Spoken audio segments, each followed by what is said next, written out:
반갑습니다. 송주준입니다. 현재 민주당의 이재명이 보여주고 있는 체제는 한마디로 얘기해서 개딸에 의한 개딸을 위한 정당이다. 이렇게 얘기할 수 있습니다.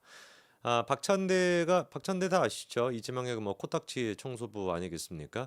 그 박찬대가 지난번에 원내대표로 당선이 되는 과정에서도 사실상 단일 후보였습니다. 그렇게 민주당에서 단일 후보로 원내대표가 만들어진 경우도 20년 만에 처음이다. 그런 얘기가 있었던 것 같아요. 그래서 이제 그 투표를 하는 것이 아니라 거수로 사실상 찬성이냐 반대냐 이런 식으로 선출이 됐던 게 박찬대 케이스인데 이런 모습을 우리가 볼 수 있는 게 어디겠습니까? 북한의 조선노동당이겠죠. 조선노동당 같은 경우는 뭐를 이제 결정을 할 때 찬성이다 반대다 이거 말고는 없지 않습니까? 물론 반대표 같은 경우도 나올 수가 없겠죠. 반대하자마자 바로 이제 아우지 탄광 같은 데 끌려갈 테니까. 이 모습에 사실 민주당의 모습과 거의 유사합니다. 지금 박찬대뿐만 아니라 이재명도 거의 20년 만에 처음으로 연임을 하겠다라고 얘기하고 있고 심지어 그렇게 연임을 하는 과정에서도 후보조차 지금 나설 모습이 없습니다. 이인영 정도가 내가 좀 해보겠다라고 나서 보려고 했다가 또 강력한 반대에 부딪혔는지 본인이 포기를 했는지 슬그머니 또 꼬랑지를 내리는 그런 모양새고 어느 누구 하나 이재명의 그 일극 체제에 대해 가지고 반대 목소리조차 내고 있지 못하죠. 이제는 아마 제가 봤을 때 원내대표뿐만 아니라 당대표조차도 찬성과 반대로 뽑히게 되는 완벽한 북한의 조선 노동당 같은 모습으로 변화하지 않을까 싶습니다. 아우지 탄광도 걔네들 나름대로 있잖아요. 민주당 같은 경우는 제명인의 마을이라고 그 들어가면 못 나오지 않습니까? 완전히 그냥 그 개딸들한테 찍혀가지고 한 번 들어가면 못 나온다. 그런 모습이 아우지 탄광과도 굉장히 유사한 것 같습니다. 그거를 믿고서 지금 민주당과 이재명이 계속해가지고 폭주를 이어가고 있는데 한번 두고 보자고요. 권력이라고 하는 게 다 그렇습니다. 우리가 일상생활에서도 느끼고요. 조직생활하면서도 느끼고 수십 년간 대한민국 정치를 보면서도 매번 느껴왔죠. 천정부지로 정말 떨어질 것 같지 않았던 그런 사람도 하루아침에 무너지게 되고 권력이 진짜 하루아침에 그냥 삽시간에 무너져 내리는 케이스도 너무 우리가 많이 봐왔기 때문에 이재명의 민주당 또한 마찬가지로 분열이 시작되게 된다면 금이 가는 것이 아니라 한꺼번에 무너져 내릴 것이라는 거 그거를 우리가 반드시 알고 있고 그날이 오게 될 겁니다.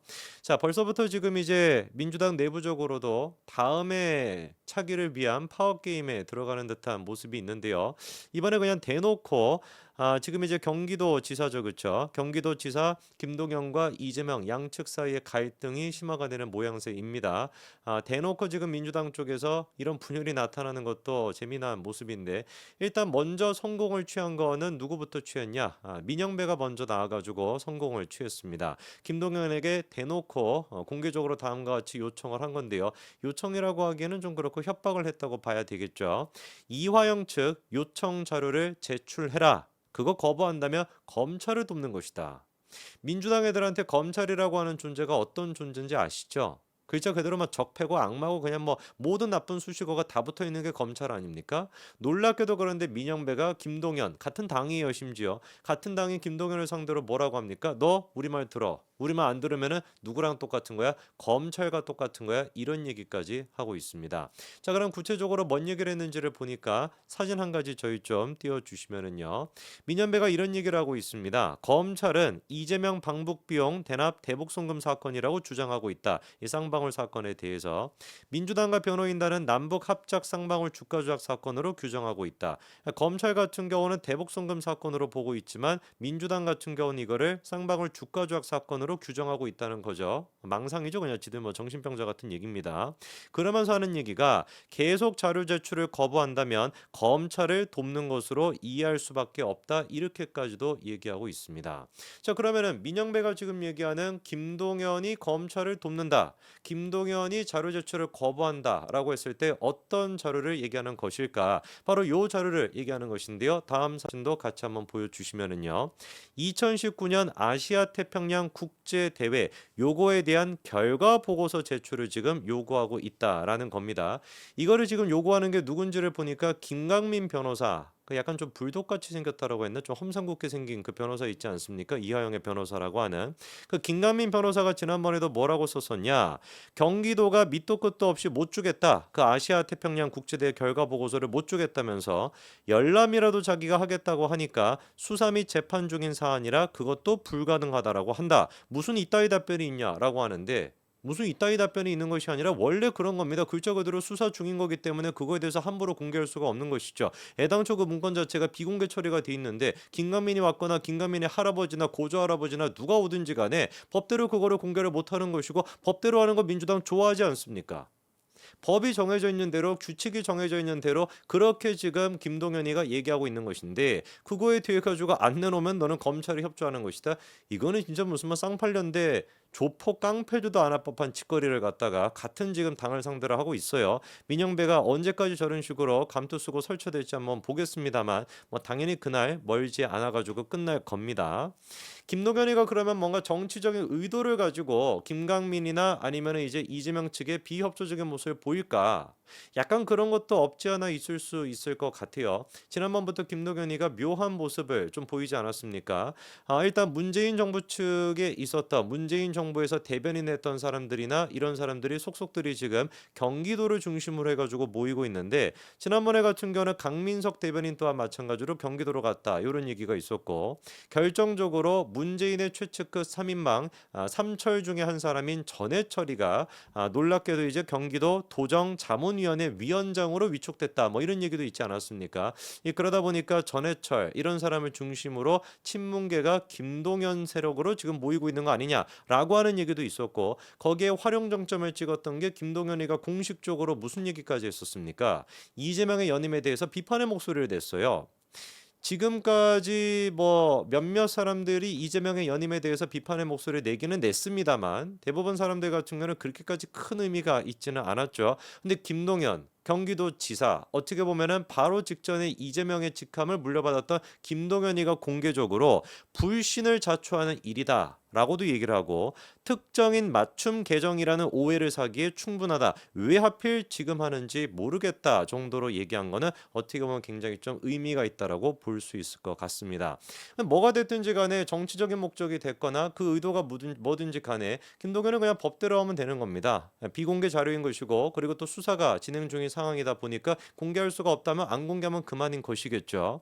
근데 여기서 우리가 생각을 해봐야 되는 게 왜 도대체 그러면은 이화영의 변호사라고 하는 김강민이나 민영배 이런 인간들이 민영배는 뭐 제가 보기에 뭘 모르고 그냥 아무 소리나 하는 것 같아요. 김강민이 그런 얘기하니까 그냥 넙죽 주워가지고 같이 그냥 얘기하는 것 같은데 아무거나 주워 먹다가 탈 납니다. 이미 탈 나신 것 같기도 한데 왜 도대체 그러면 2019년도 아태협의 그 아시아 태평양 국제 대회 결과 보고서 이거에 그렇게까지 김강민이가 이화영의 변호사라고 하는 인간이 집착하는 것인가? 그거에 대해서 우리가 생각해 볼 필요가 있는데요. 다음 사진 한 가지 좀 보여주시면은요. 2019년도 아태협의 이제 평화 국제 대회가 바로 이거였습니다. 필리핀에서 개최가 됐었던 요 대회를 얘기하는 것이고 저기 지금 이화영도 있고요. 가운데 지금 안부수도 있고 그리고 북측 인사까지 있다라는 것도 전부 다 확인할 수가 있죠.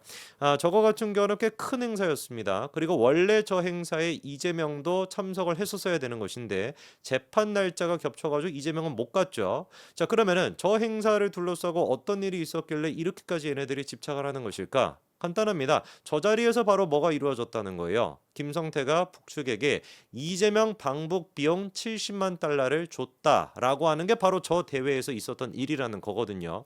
여러분 왜 기억나실 겁니다. 최근에 민주당 쪽에서 결과 보고서를 가지고 발광을 했던 게 한 가지가 있죠. 요거 아니었습니까? 다음 사진 보여주시면은 2019년도 1월 달에 있었던 이제 국외 출장 뭐 북한 얘기하는 겁니다. 북한에 가는 계획서 그리고 북한에 갔다 온 결과 보고서 이 두 가지를 가지고서 민주당이 발광을 했었습니다. 계획서 같은 경우는 이재명의 결재가 있는데 보고서 같은 경우는 이재명의 결재가 없으니 그러니까 보고서에 대해서는 이재명은 몰랐던 것이다.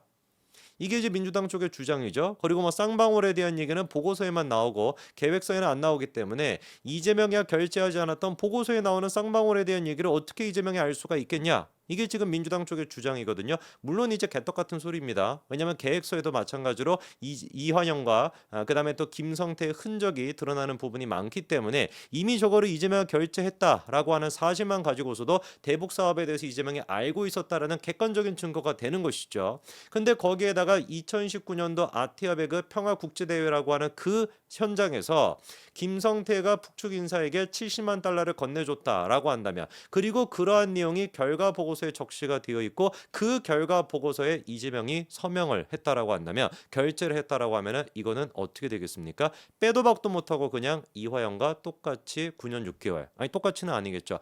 훨씬 더 강한 징벌이 내려질 수밖에 없는 거겠죠. 물론 이제 2019년도 이 필리핀에 있었던 그 대회 결과 보고서에 김성태의 김자라 아니면은 쌍방울의 쌍자도 등장하지 않을 겁니다. 다만 어떤 얘기가 적시가 되어 있을 가능성이 높아요.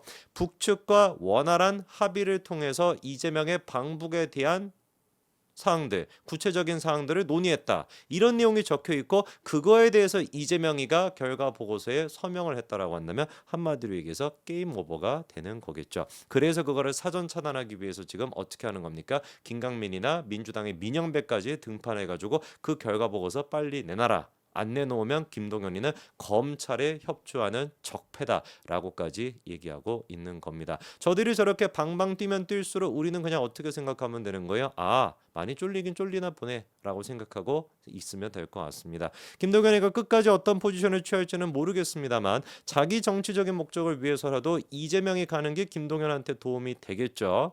이제는 우리는 그냥 바나나 던져주고 둘이 열심히 싸우는 거, 그것만 구경하면 될 것 같습니다. 여기까지 말씀드리겠습니다. 감사합니다.